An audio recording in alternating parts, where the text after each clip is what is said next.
मिळालेल्या माहितीनुसार आज प्रत्येक जिल्ह्यात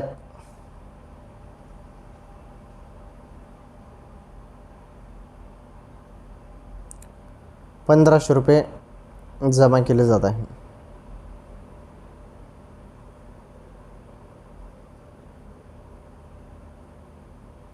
हो, कारण ज्या प्रकारे सर्व लाडक्या बहिणी आतुरतेने वाट बघत होते, अशा लाडक्या बहिणींना आता थेट ₹1500 लाभ हस्तांतरित केला जात आहे. हो, चेक करत राहा मोबाईलचे SMS, कारण पैसे आल्यावर तुम्हाला थेट मोबाईलवरती SMS येतो डायरेक्ट. त्यामुळे प्रत्येक जिल्ह्यात थेट हा लाभ मिळणार आहे. चेक करत राहा, कोणत्या क्षणी हप्ता जमा होईल आता, कारण सुरुवात झालेली आहे.